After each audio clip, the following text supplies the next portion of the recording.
Welcome back. My name is Isaac. I'm a tutor at CWI, and today I'm going to be going through the Physics 211 practice exam number 2. I'm starting with my first video on number 5, which I have drawn up here already.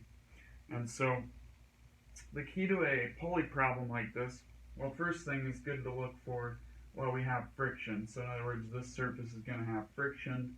We have a relation between the masses, so I'm labeling it mass 1 because I'll get confused and then I'll plug it in later, but mass 1 equals 2 big M and mass 2 equals 1 little m.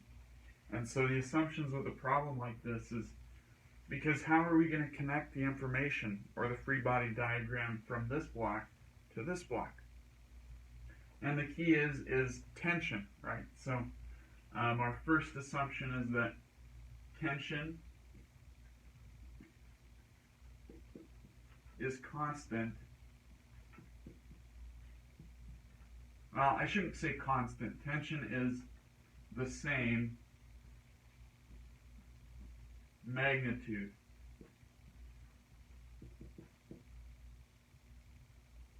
for all blocks or for all parts of the rope. Now, the reason why I say magnitude is because it's pretty clear that tension here is pulling straight upwards, and the tension here is pulling kind of down and to the right. So the key is the magnitude is equal. The magnitude of tension here will be the magnitude of tension here. The second assumption is that acceleration, well, actually I should once again say the magnitude of acceleration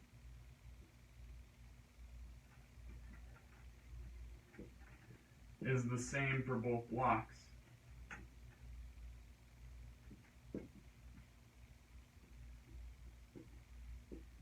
Now, as you get further into the class, some of these assumptions will start to be not necessarily true for the problems you're working on, but for now, because we're kind of taking a simplified approach at a system, as we usually do in physics, these two assumptions are going to hold true for us. And so that is how we start the problem. I'm going to make some room now. So the next most important thing, besides figuring out what your assumptions are, actually probably even more important, is to sum your forces. But first, let's take a look here. It says that there's a kinetic friction, right? And it also says that we're going to have an acceleration. Now, I don't see any external force acting on M1 or M2 that would make it move in any direction that wasn't this direction. So I'm going to go ahead at this point and show which direction my acceleration is going to go for both blocks. And remember, the magnitude of those accelerations are going to be equal. Alright, so let's start with block 1. I'm just going to draw this. This isn't a free body diagram, but it helps me out.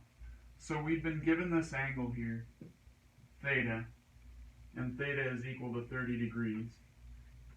And I know that for gravity, it always points perpendicular and downwards from the ground. So I know that my M1G is pointing straight down.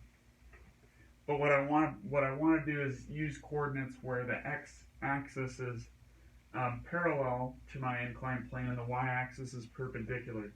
So how I'm going to do that is I'm going to project M1G over here, and this angle happens to be theta.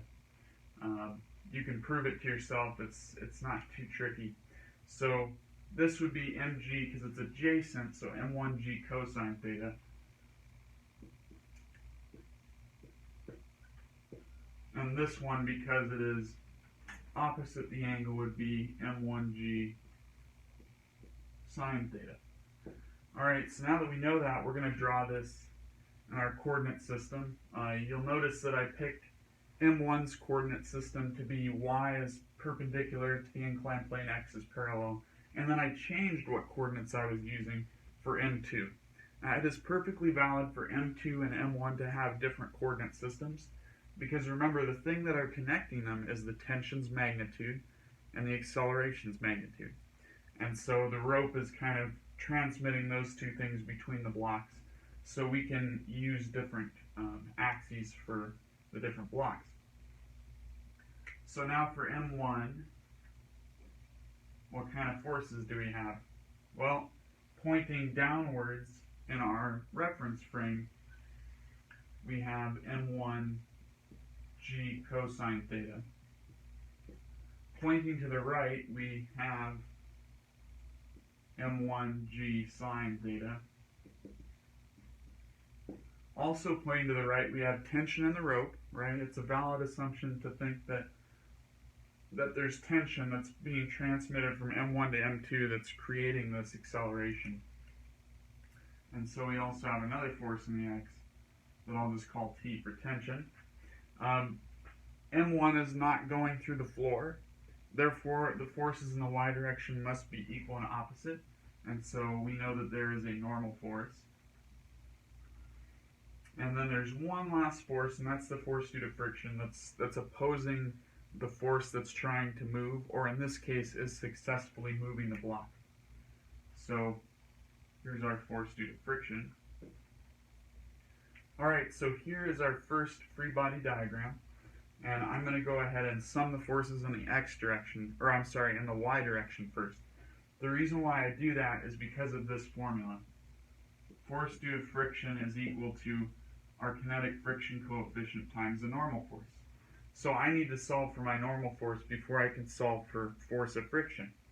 So I may as well go ahead and sum forces in the Y direction and set them equal to 0, right? Because M1 is not accelerating in this frame's Y direction. So we'll write that as equal to 0. And 0 is equal to, I like up to be up, down to be down, right to be plus, and left to be negative, just because that's the way I've always done it. So I know that N is going up, so I take an upward force N in the X or in the Y direction, then I subtract downward force M1G cosine theta. And in doing so, I've just proved that N, the normal force, equals M1G cosine theta. Alright, and I could simplify this term out. Let's go ahead and do that. We know the angle theta is 30. 30 cosine is root 3 over 2 times, we know what G is. So what I'm getting here is that the normal force is approximately equal to 8.49 times M1, because we don't know what M1 is. Alright, now I'm going to sum the forces in the X direction. And really, when in doubt, if you're wondering how you're going to solve a problem, don't think about it too much. Just draw your free body diagram, start summing your forces, and then just follow where the algebra leads you. Usually you'll find something. So just don't get stuck up on a problem. Just keep trying to move through it. And of course, if you end up using too much time on a problem, you should probably move on with the test and then come back to that problem later if you have the time. But definitely don't sit there and think about how it's going to work. You really are going to have to draw things out in sum forces. And then things will pop out. So now we're going to sum forces in the X direction for M1. This time there's an acceleration. Mass times acceleration in the X direction. And this is also important. Acceleration is a vector. Now we respect our force vectors, like N is positive, Y, T is positive right, F of friction is positive left. And so we have to respect acceleration in the exact same way. In this case, acceleration is in the positive X direction. So therefore, when I write out these sums, I can say is equal to M1A. And it's positive A. Had it been a negative A, I would have to put negative A in there. And I'll show you why that's kind of useful in a little while.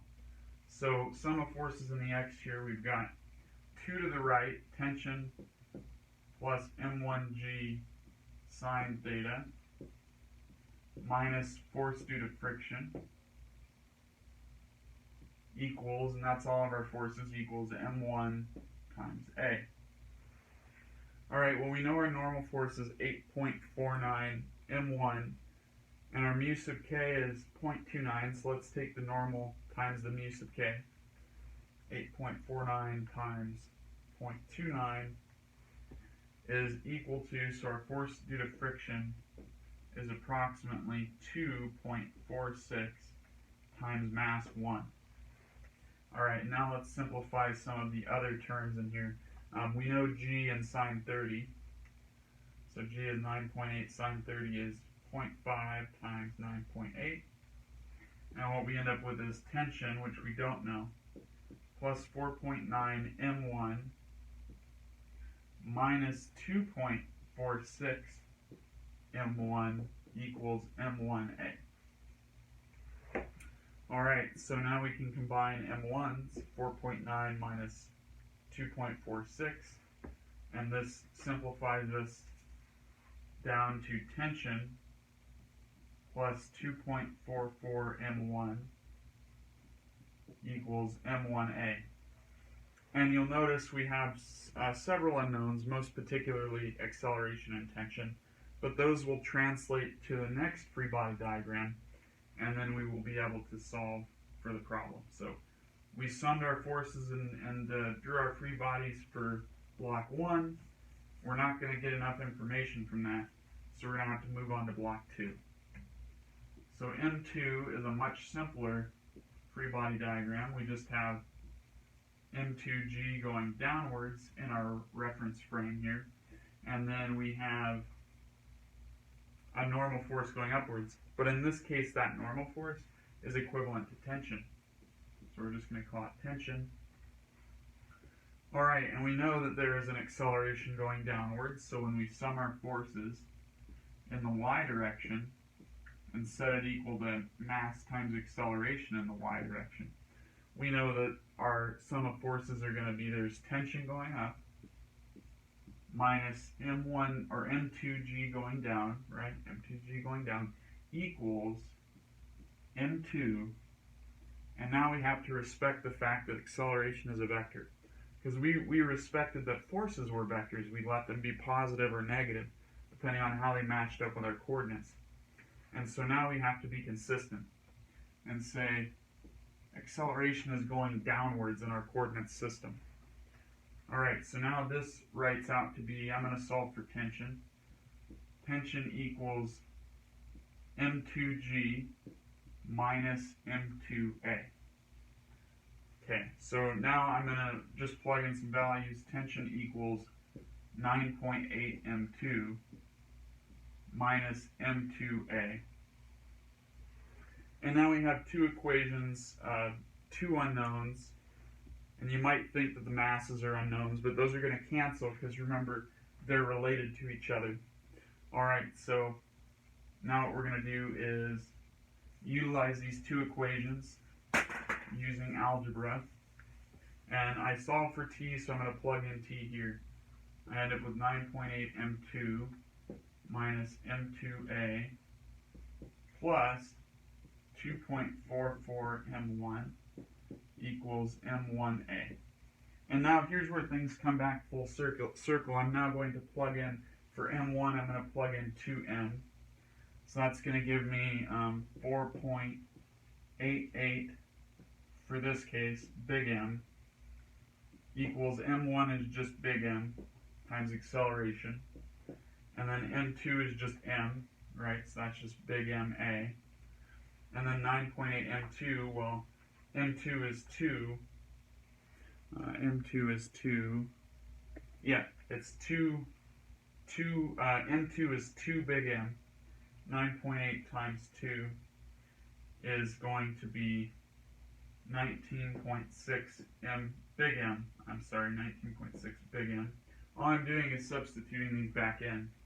So now I can combine terms, and I end up with, on this side of the equation, oh, look at what I did. This is M1. That's M1, so this should have been 2MA. Almost made a mistake. Just be careful when you're plugging things back in. So we'll add this over, and what we end up with is, on this side, 3 big M times A equals whatever these combined are, which is 19.6 plus, or not plus. Yeah, okay, it is, let's see here. Got a little carried away there. Yeah, 9.8.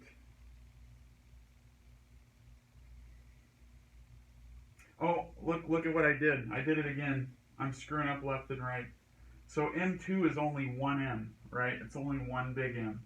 So this is 9.8 big M. See, I did this one wrong and I did this one wrong because I'm rushing because I'm trying to make the video shorter.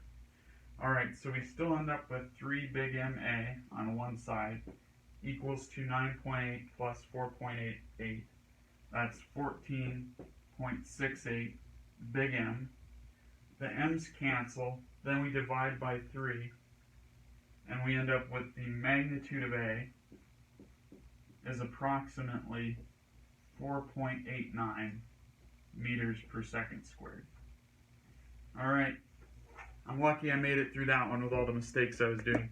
Hopefully this wasn't too long, and I hope this is helpful to you, and I'll see you next video.